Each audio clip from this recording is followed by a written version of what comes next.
Buckle up, everyone, because today we're diving into some seriously mind-bending science fiction. Yeah, we're talking excerpts about a totally alien civilization, the Trisolarans. They're on their way to Earth. On their way to Earth, yeah. It's going to be wild. It's a full-on alien invasion situation, right? But it's not just an invasion story. No, not even close. Yeah. It's more about how humanity reacts, facing this like existential threat and all the crazy survival strategies they come up with. Totally. And we're going to see some really fascinating concepts in these excerpts. Like, have you ever heard of the sword holder? Oh, yeah, the sword holder. It's this individual, they basically hold the fate of humanity in their hands. Talk about pressure, right? It's like being in one of those old school duels, where victory is decided before a single move is made. Whoa, that's a good way to put it. It's intense. And one of the sources actually compares it to the siege of Constantinople. Oh, wow, yeah. That's a perfect analogy. Like this super tense standoff, everyone waiting for the world to end. And it's in this crazy pressure cooker that we meet the first sword holder, Luo Ji. Luo Ji, yeah. His story is wild. It really shows you how unpredictable this whole thing is.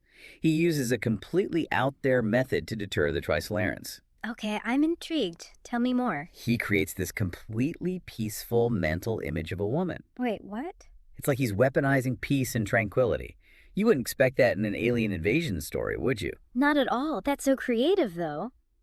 But humanity wasn't just relying on mind games, right? They had Project Barriers, those huge projects aimed at actually defending Earth. Right, Project Barriers.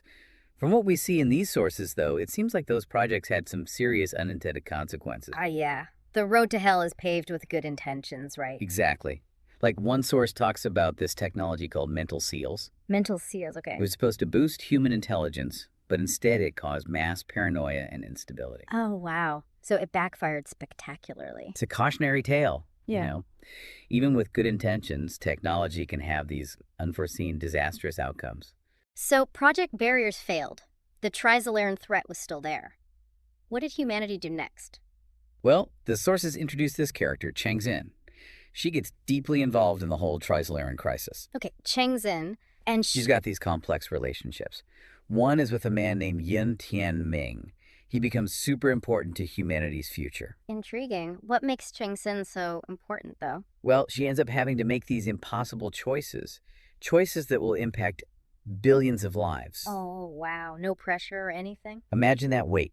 Every decision could mean salvation or annihilation. That's heavy stuff. All right, so we've got this looming alien invasion, a super weapon with a heavy burden, and now this Cixin character facing impossible choices. And it gets even crazier. One of the excerpts introduces this chilling concept called the dark forest theory.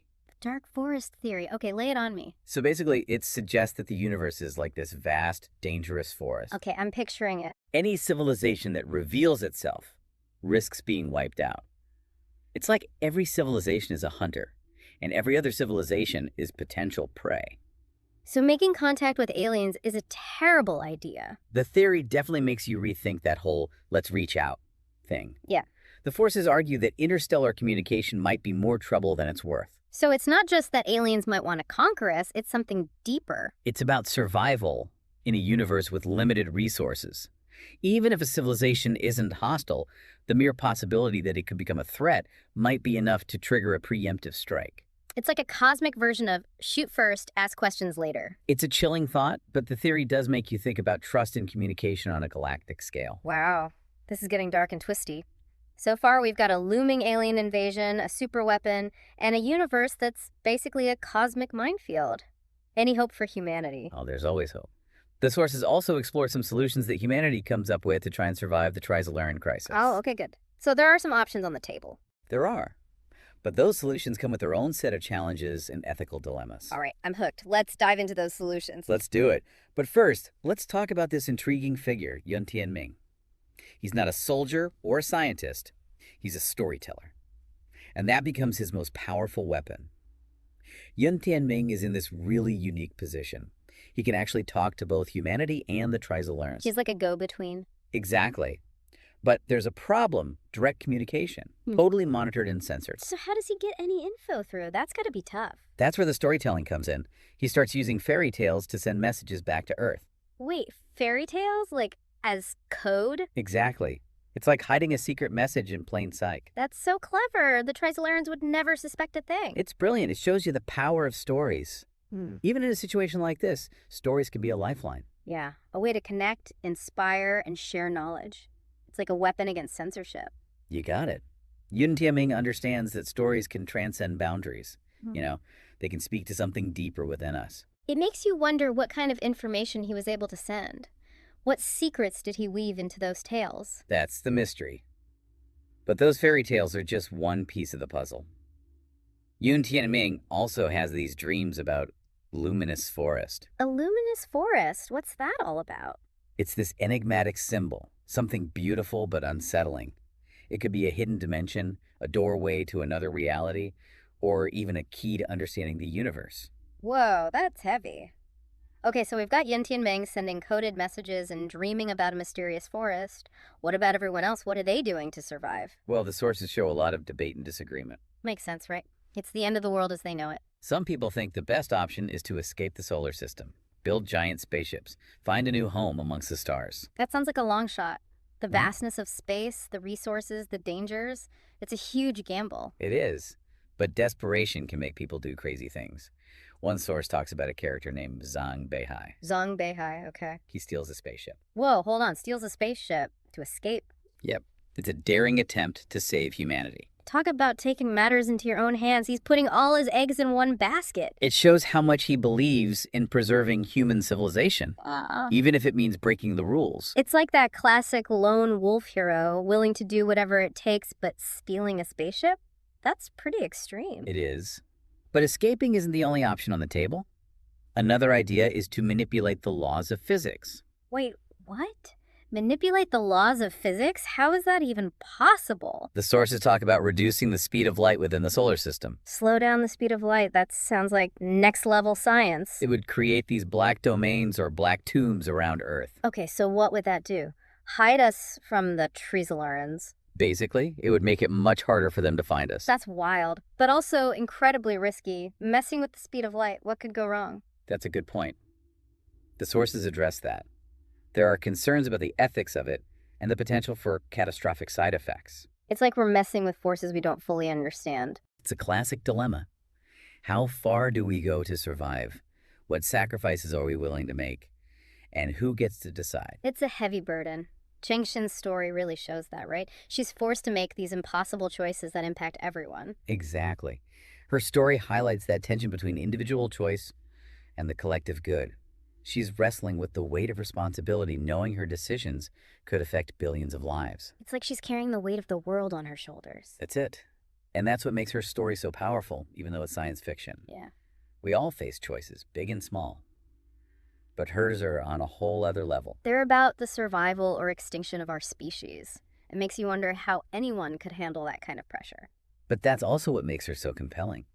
It's about the incredible strength and resilience that humans can find when facing huge challenges. It's inspiring in a way. You know, it's amazing how these sci-fi excerpts, they hit you right in the feels. Right. It's like they're using these crazy situations, but they're really exploring real human stuff. Mm. You know, emotions, dilemmas. Yeah, exactly. And with this Trisolaran crisis, the stakes are about as high as they can get. We're talking survival of humanity. And the sources make you confront what that really means for all of us. It's like they're holding up this mirror to humanity asking, what are you going to do when everything's on the line? And there's no easy answer, is there? Not a chance. We see that in all the different solutions they come up with, escaping, manipulating physics. Each one is risky. Each one has these ethical problems. It's like this giant cosmic chess game. Totally. And that's where the sword holder idea gets really interesting. They have so much power, the ability to maybe stop the Trisolarans, but also to unleash this insane destruction. It's a lot of pressure, right? It's a burden. It could crush anyone. Right. And it makes us think about leadership. Yeah. You know, in times of crisis, what makes a good leader? How do they make these impossible choices? It's like Liu Ji, the first sword holder. His way of stopping the Trisorans was so unexpected. It is brilliant. It shows that sometimes the best solutions are the ones nobody sees coming. Thinking outside the box. Exactly. And it's not just about brute force or fancy tech.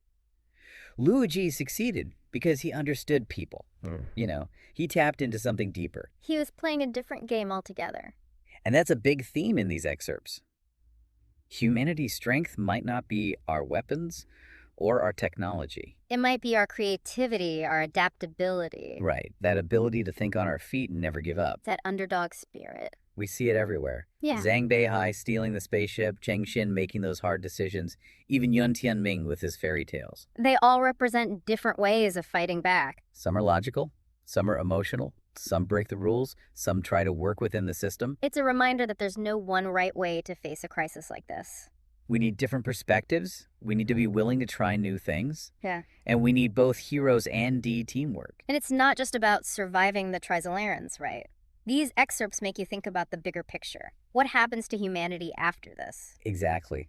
Will we become more isolated, more suspicious? Or will we find a way to connect, to build something new? These are questions we're facing right now, even without alien invasions.